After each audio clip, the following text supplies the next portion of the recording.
शर्म नहीं आती है? ये आप ये बताइए, शर्म नहीं आती है? आप किस ऑथेंटिसिटी से हम लोगों को बाहर निकाल रही हैं? आप किसको जवाब देने की बात है? आप बताइए किसको है? आप किसको जवाब देने की बात है? जब आप जनता को जवाब देने की बात नहीं है तो आप किसको जवाब देने की बात है? आपको ये शर्म नहीं आ रही है? आपको ये नहीं आता कि आप किसी अध्यक्ष चाहे उपाध्यक्ष हो जो आदमी कैसे चुन के, आपको अगर राजनीति करनी तो आप राजनीति करिए, आप इस धारक में क्यों बैठे हो? शर्म नहीं आ रही? नहीं, आप ये होगा अगर जनपद में इस तरीके से कार्य होंगे तो जनपद में यहाँ पर 50 लोग आते हैं, अगर आपको रूल्स और रेगुलेशन में एक कर्म कार्ड के लिए जनता आ रही है, कर्म कार्ड के लिए आपने कर्म कार्ड के रूल्स बना दिए और भुगतानों के कोई रूल्स नहीं है, जो कमीशन देके चला जाए उनका भुगतान हो जाएगा। यहाँ पर क्या चल रहा है? यहाँ पर सब इंजीनियर क्या बैठ के बैठक करते हैं, यही से बैठ के बैठक करते हैं और अध्यक्ष उपाध्यक्ष के लिए या जनपद सदस्य के लिए आपके पास समय नहीं है? कौन सा टाइप का रूल चल रहा है यहाँ पर? आपको ये चीज समझनी पड़ेगी। और यहाँ पर ये कहा जा रहा है कि जनता कुछ नहीं है। कैसे नहीं है जनता कुछ? या फिर तो सरकार चुनाव बंद करवा दे, फिर से सरकारी, हम ये कहते हैं आजादी से पहले का शासन चालू हो जाना चाहिए, जहां नौकरशाही चरम पर हो और जनता की आवाज सबसे नीचे हो। आप वो चीज ऊपर कराइए ना। शांति भाव। अगर यही चलना है, अगर जनपद में ये बोला गया जनपद में ताला डलेगा तो कल से यही टेंट लगेगा, यही मीडिया ट्रायल सब कुछ होगा तो ताला ही डलेगा। जब जनता के लिए कार्य नहीं होगा तो ये जनपद खुली किस लिए? बंद करो सारी जनपद। जब जनता के लिए कार्य नहीं होगा तो जनपद चलाने का मतलब भी नहीं है। पिछले 8 महीने से हम लोगों ने यहाँ की जर्जर स्थितियां देखी हैं, सफाई नहीं होती है, 10-10 चैम्बर गंदे डले हुए हैं, पीने के लिए पानी नहीं है, शौचालय नहीं है। यहाँ अधिकारी आके हम लोग को ज्ञान देते हैं और अपनी लिमिट्स लोगों को खुद पता होनी चाहिए, दूसरों की लिमिट्स बताने की जरूरत नहीं है। यहाँ पर कोई भी आता है सम्मान के साथ उसको बुलाया गया है, सम्मान के साथ उसको देखा गया है। पढ़े लिखे हम भी हैं, बीटेक मैंने भी किया है, सिविल ब्रांच से बीटेक हूं मैं। तो आप मुझे ये लेक्चर ना दें कि पढ़ा लिखा समाज कैसा होता। मैं जानता हूं मॉरल वैल्यूज क्या है और मॉरल वैल्यूज के तहत ही हम काम करते हैं। और अब आपको जवाब देना है, आपको देना पड़ेगा। आप जनपद में आप जाइए, छुट्टी ले लेके जाइए, कल से जनपद में देखते हैं किस तरीके से कार्य होंगे, है ना?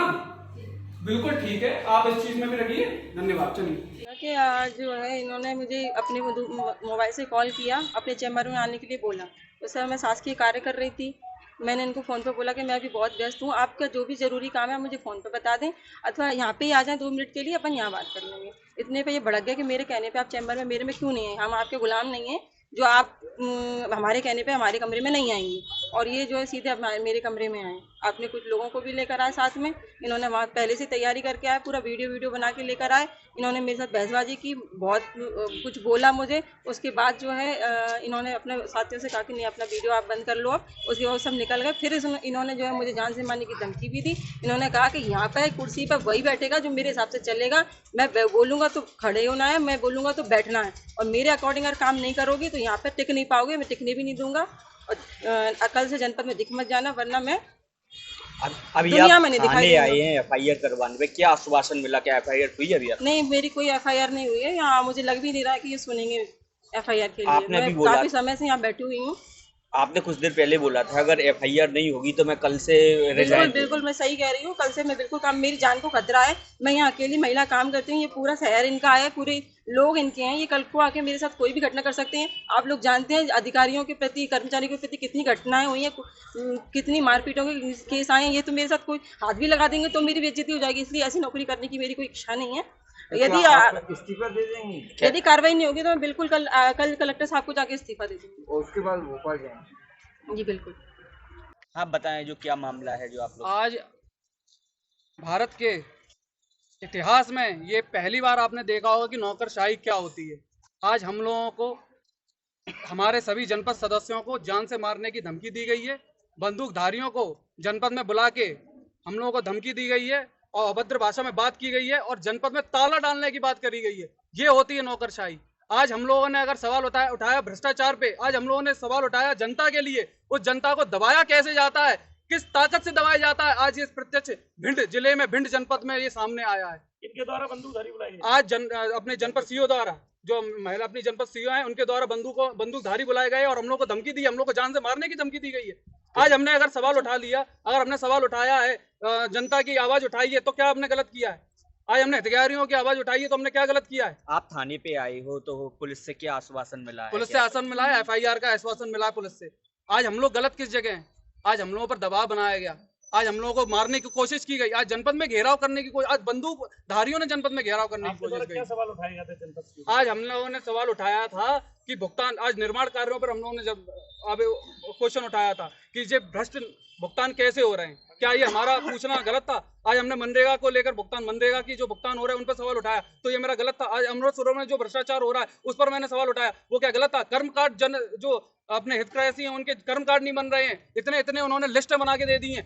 लोग वहां से गांव से यहाँ पर चलकर आते हैं, 100 रुपए की पेट्रोल खर्च करके आते हैं, उनका खाली हाथ जनपद से जाते हैं। अगर मैंने वो सवाल उठाया तो क्या मैंने गलत किया? क्या मेरा फर्जी- सवाल उठाना अगर क्या गलत है? फर्जी भुगतान हो रहे थे क्या? फर्जी भुगतान हो रहे थे, हर तरीके से भ्रष्टाचार चल रहा था। हमारे जितने भी माननीय जनपद सदस्य हैं, इनको इतनी अभद्र भाषा में बात की जाती है जैसे कि वो कोई कूड़ा कचरा है। वो जनता की आवाज है, उनको चुन के भेजा गया है। आप उनसे कहेंगे चलिए जनपद से बाहर निकलिए। जनपद के लिए नोटिस जारी हुआ है, किस कारण नोटिस जारी किया गया है? उनका यही गलत भुगतान के साथ 60-40 के रेशियो के तहत इन्होंने भुगतान नहीं किया, उस तहत इन पर नोटिस जारी हुआ। अगर उसका मैंने सवाल कर लिया, क्या मैंने गलत सवाल किया? उस पर मैंने सवाल उठाया। हम लोगों को जान से मारने की धमकी दी गई है। जनपद कार्यालय में जो बंदूकधारी आए थे कौन थे, कहाँ? वो जनपद कार्यालय में माननीय हमारी मैडम जनपद CO उनके द्वारा बुलाए गए और उनके पति, उन्होंने हम लोगों को धमकी दी है कि आप लोगों को जान से मार दिया जाएगा। ये इस टाइप की उन्होंने धमकी दी है, आप जनपद से बाहर निकलिए, इस टाइप की उन्होंने धमकी दी है।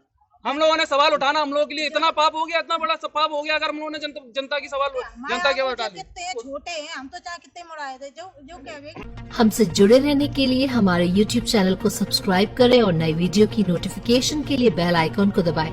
अगर आप ये वीडियो Facebook पर देख रहे हैं तो लाइक जरूर करें और ज्यादा से ज्यादा शेयर करें। धन्यवाद।